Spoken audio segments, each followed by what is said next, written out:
So different types of informative speeches.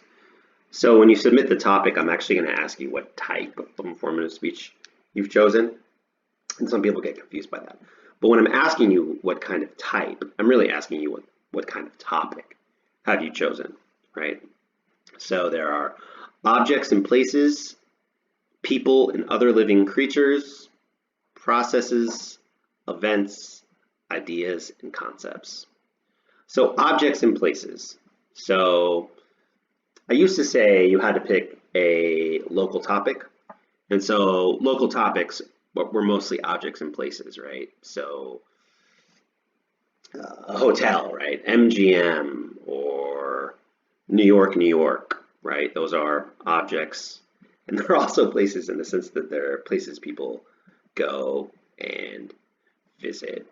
But this could also be in terms of the local topic, right? It could be Red Rock Canyon, of course, Mount Charleston, Valley of Fire, and those kinds of things. But now it need not be a local topic this semester, so feel free to pick any object or any place that you want us to know about, right?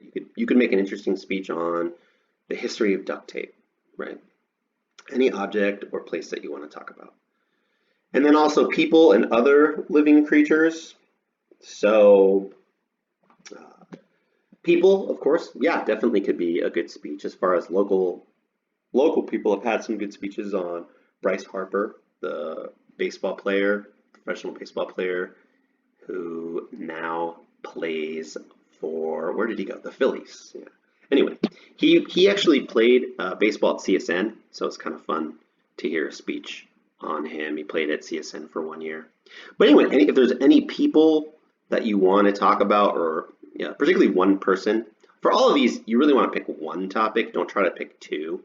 So you wouldn't want to pick a bunch of places or a bunch of objects. You really want to pick one.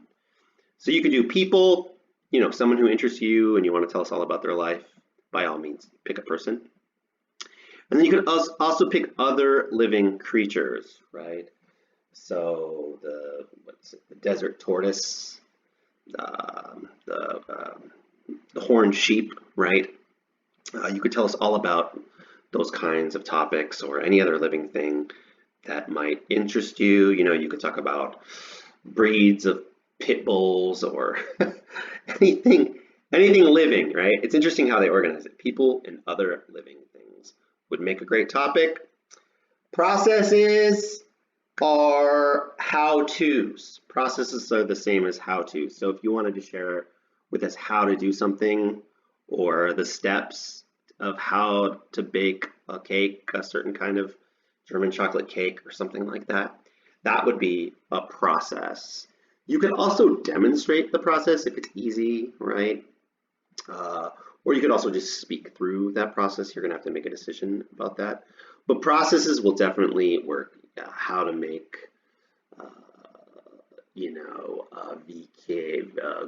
Vegas Golden Knights hat or something, right? I don't know.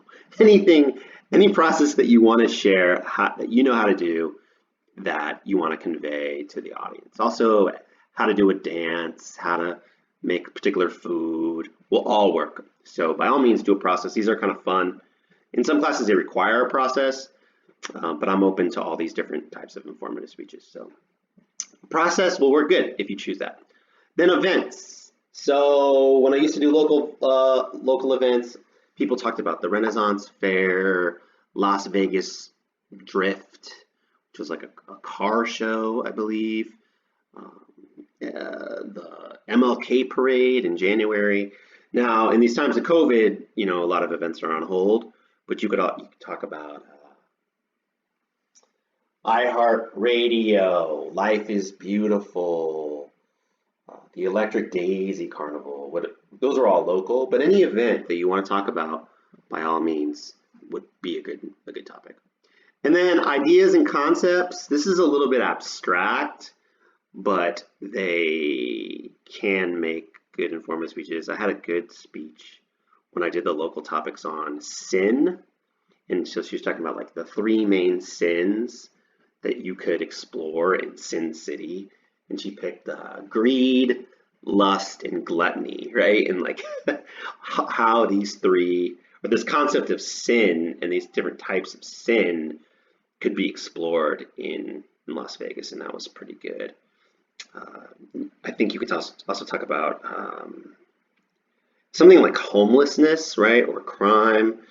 You could actually engage as a kind of process, like what are the causes and effects of homelessness, if you wanted to share something like that. If you wanted to look at a problem. So we could also add problem here, especially like ideas and concepts. What's a local problem or a problem that you want to delve deep into? With the informative speech, right, we're not persuasive, so you not necessarily don't want to solve the problem yet or ask us to solve the problem. You're just going very deep into the actual issue. What's actually at stake here? But you're not necessarily asking your audience to do anything. You're just increasing awareness about that issue. But those are the different areas. So objects, places, people and other living creatures, processes, how to, or getting into the causes and effects of something, the events that are held, concerts, sporting events will all work for that. And then, of course, ideas and concepts. So when I ask you what type of speech, what type of informative speech you're doing, this is really what I want to know. Okay, thank you.